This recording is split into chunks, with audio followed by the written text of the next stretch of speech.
السلام علیکم ورحمۃ اللہ وبرکاتہ۔ یہ محرم شریف کا ماہ مبارک چل رہا ہے۔ محرم کا مہینہ کیلنڈر کے حساب سے اسلامی سال کا پہلا مہینہ ہے، لہذا سب سے پہلے تو آپ سب کو اسلامی نئے سال کی بہت بہت مبارکباد۔ اللہ عز و جل آپ سب کو پورے سال ایسے ہی خوش رکھے۔ دیکھیں، محرم شریف کا مہینہ بہت عظیم اور بابرکت مہینہ ہے،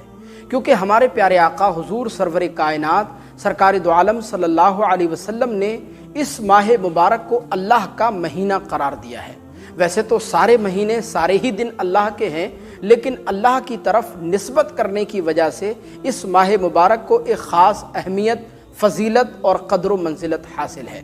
بہت سارے احباب محرم شریف کے مہینے کو بہت خرافات اور لغویات کے ساتھ گزارتے ہیں، تو وہیں کچھ اللہ کے نیک اور محبوب بندے محرم شریف میں اللہ کی عبادت و ریاضت کرتے ہوئے، صدقہ و خیرات کرتے ہوئے، اپنے پروردگار کو یاد کرتے ہوئے گزارتے ہیں۔ تو آخر سوال یہ پیدا ہوتا ہے کہ محرم شریف کے اس مہینے کو اتنی بڑی فضیلت حاصل کیسے ہوئی؟ یہ مہینہ اتنا بابرکت کیوں ہے؟ آخر یہ ماہ مبارک دوسرے مہینوں کے مقابلے اتنا الگ کیوں ہے؟ اور اس ماہ مبارک میں اور خصوصاً پہلی تاریخ سے لے کر 10 تاریخ تک اور 10 تاریخ کے دن ہمیں اور آپ کو کیا کرنا چاہیے اور کیا نہیں کرنا چاہیے، یہ سارا کچھ آج کی اس ویڈیو میں آپ کو بتاؤں گا۔ آپ سے درخواست ہے کہ ویڈیو کو ایک بار پورا ضرور دیکھیے گا۔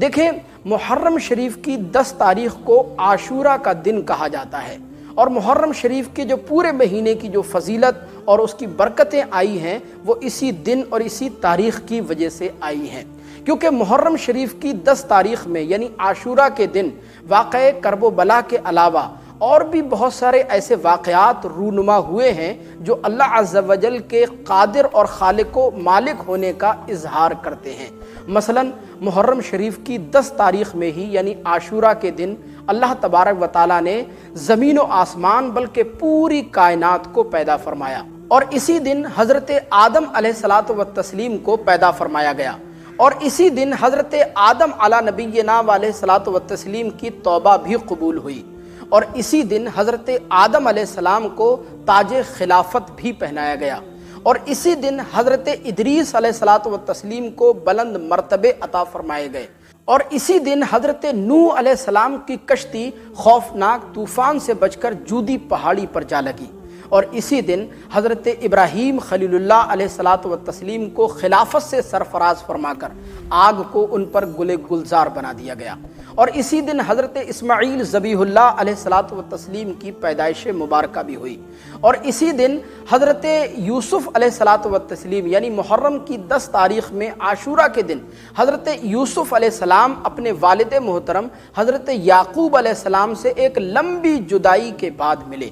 اسی دن حضرت یوسف علیہ السلام کو جیل سے رہائی ملی، اور اسی دن آپ کو مصر کی حکومت بھی ملی۔ اسی دن حضرت یعقوب علیہ الصلاۃ والتسلیم کی آنکھوں کی بینائی بھی لوٹائی گئی، اور اسی دن حضرت یونس علیہ السلام 40 دن مچھلی کے پیٹ میں رہ کر باہر نکالے گئے، اور اسی دن حضرت موسیٰ علیہ السلام اور ان کی قوم بنی اسرائیل کو فرعون کے ظلم و ستم سے نجات ملی۔ اسی دن حضرت ایوب علیہ السلام کو شفا بھی عطا فرمائی گئی، اور اسی دن حضرت موسیٰ علیہ السلام پر تورات شریف کا نزول بھی ہوا۔ آپ ذرا غور فرمائیں کہ یہ ماہ محرم کتنا عظیم ترین اور بابرکت مہینہ ہے۔ اس ماہ محرم میں ایک دن یعنی عاشورہ کا ایک دن ایسا آتا ہے کہ اس میں بہت سے بڑے بڑے واقعات بھی رونما ہوئے ہیں۔ کیا آپ جانتے ہیں کہ اسی تاریخ میں یعنی محرم کی 10 تاریخ میں عاشورہ کے دن ہی حضرت سلیمان علیہ الصلاۃ والتسلیم کو بادشاہت عطا فرمائی گئی؟ اسی دن حضرت عیسیٰ علیہ الصلاۃ والتسلیم کو پیدا فرمایا گیا، اور اسی دن حضرت عیسیٰ علیہ السلام کو ان کے دشمنوں سے بچا کر آسمان پر اٹھا لیا گیا، اور اسی دن اہل مکہ یعنی اہل قریش خانہ کعبہ پر غلاف چڑھایا کرتے تھے، اور اسی دن اماں خدیجۃ الکبریٰ رضی اللہ تعالی عنہا کا نکاح حضور پاک صلی اللہ علیہ وسلم سے ہوا، اور اسی دن پہلی مرتبہ دنیا میں بارش فرمائی گئی، اور اسی دن کرب و بلا کی بے آب و گیاہ سرزمین پر نواس رسول फर्जंद मौलाए कायनात, जिगर गोशे बतूल, मजलूम करबला, सैयदुश्शुहदा हज़रत इमाम हुसैन और उनके साथियों को भूखा प्यासा रखकर बड़ी बेदर्दी और सफाकी के साथ करबला के मैदान में कत्ल और शहीद कर दिया गया। और इसी दिन क़यामत कायम होगी, यानी मुहर्रम शरीफ की 10 तारीख में आशूरा के दिन क़यामत आएगी। अब आप ज़रा सोचें कि मुहर्रम शरीफ का ये महीना और ख़ुसूसन मुहर्रम की 10 तारीख यानी आशूरा का दिन कितना अजीम तरीन दिन है तारीख़ इस्लाम की रोशनी में। कितने बड़े बड़े वाक़यात इस तारीख़ में आशूरा के दिन में रूनुमा हुए हैं। कितना अजीम तरीन दिन है ये और कितनी बड़ी फजीलत है इसकी। लेकिन इसके अलावा इस आशूरा के दिन की एक फजीलत अहादीस मुबारका की रोशनी में भी है, और वो ये है कि मुस्लिम शरीफ की रिवायत है, हज़रत अबू हुरैरा रज़ियल्लाहु ताला अन्हु रिवायत करते हैं कि सरकार मदीना सल्लल्लाहु अलैहि वसल्लम ने इरशाद फरमाया कि रमज़ान के रोज़ों के बाद सबसे बेहतरीन रोज़े इसी माह मुहर्रम के हैं। तिरमिज़ी शरीफ की हदीस पाक में आता है कि हज़रत मौलाए कायनात मौला अली मुश्किल कुशा रज़ियल्लाहु ताला अन्हु से किसी ने सवाल किया और पूछा कि हुजूर रमज़ान के रोज़ों के बाद मैं किस महीने के रोज़े रखूं? तो हज़रत मौलाए कायनात रज़ियल्लाहु ताला अन्हु फरमाने लगे कि इसी तरह का एक सवाल हुजूर अकरम सल्लल्लाहु अलैहि वसल्लम की बारगाह में पेश किया गया था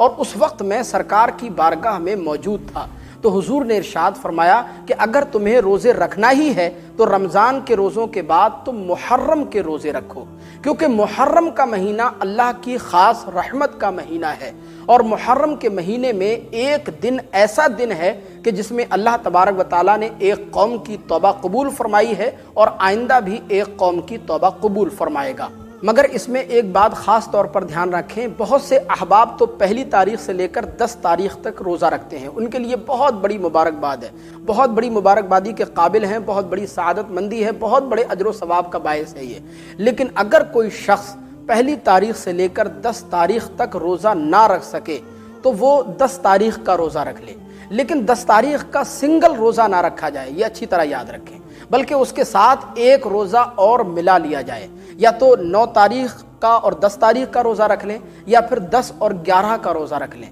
ताकि जोड़ा बन सके। हुजूर इरशाद फरमाते हैं कि जो शख्स आशूरा के दिन का रोज़ा रखता है तो मुझे अल्लाह की ज़ात से उम्मीद है कि अल्लाह तबारक व ताला उसके पिछले 1 साल के गुनाहों को माफ़ फरमा देगा। सुभान अल्लाह। इसी तरह एक दूसरी हदीस पाक में सरकार ने फरमाया कि मुहर्रम शरीफ के रोज़ों का बहुत बड़ा सवाब है, एक रोज़े का सवाब 30 रोज़ों के बराबर अल्लाह तबारक व ताला अता फरमाता है। यानी जिस किसी ने मुहर्रम शरीफ के महीने में एक रोज़ा रखा तो वो ऐसा है जैसे उसने और महीनों में 30 रोज़े रखे, यानी एक महीना रोज़ा रखने का सवाब परवरदिगार मुहर्रम शरीफ में रोज़ा रखने वाले को अता फरमाता है। लिहाजा आप मुहर्रम शरीफ के महीने को रोज़ा रख कर गुजारें, इबादत और रियाजत करके गुजारें, सदका व खैरात कसरत के साथ अल्लाह की राह में करें, इमाम हुसैन की न्याज नज़र करें, महफिल मीलाद मुनक़िद करें, सबील लगाएं, लोगों को शरबत पिलाएं इमाम हुसैन के नाम पर, इमाम हुसैन के नाम पर गरीब गुरबा मजलूमों की मदद करने की कोशिश करें।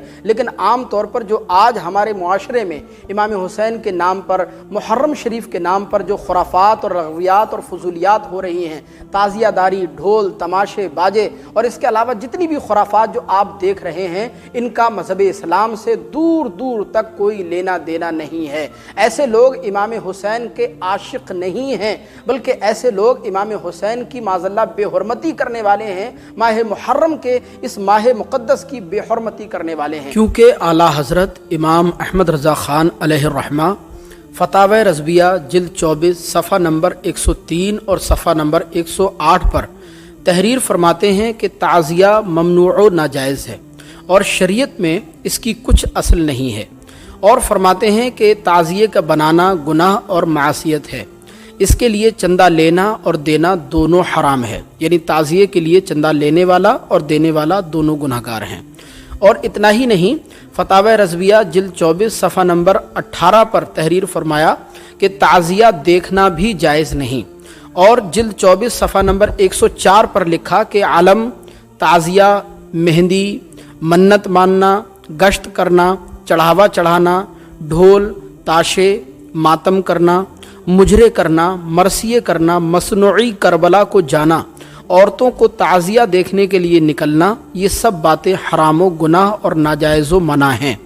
اور ताज़िए पर शीरीनी चढ़ाना, जैसा कि आपने देखा होगा कि जहाँ ताज़िया बनता है तो बहुत सारे अहबाब 10 मुहर्रम तक ताज़िए पर शीरीनी लेकर के जाते हैं और वहाँ फातिहा ख्वानी करते हैं, शीरीनी चढ़ाते हैं। तो फरमाते हैं कि उस पर शीरीनी चढ़ाना महज जहालत और उसकी ताज़ीम बिदअत जहालत है। ऐसी हरकतों का मज़हब इस्लाम से दूर दूर तक कोई लेना देना नहीं है। बाकी आप इमाम हुसैन के नाम पर जितनी आप इबादत करें, नवाफिल पढ़ें, नमाज़ों की पाबंदी करें और इमाम हुसैन की शहादत के मकसद को याद रखें कि इमाम हुसैन ने करबला के बेआबोग्या सरजमीन पर किस मकसद के तहत आपने अपनी कुर्बानी पेश की थी, आपने अपनी शहादत दी थी, आखिर उसका मकसद क्या था। उस मकसद को आप फरामोश ना करें, उसको पेश नज़र रखें। मुझे उम्मीद है कि इंशाअल्लाह आप ज़िंदगी में कभी भी गुनाह के करीब भी नहीं जाएंगे। इसलिए वाक़या करबला क्यों हुआ, उसके होने का मकसद क्या था, कुर्बानियाँ इतनी क्यों पेश की गई, भूखे प्यासे इमाम हुसैन और आपके ख़ानदान के लोग क्यों शहीद हुए,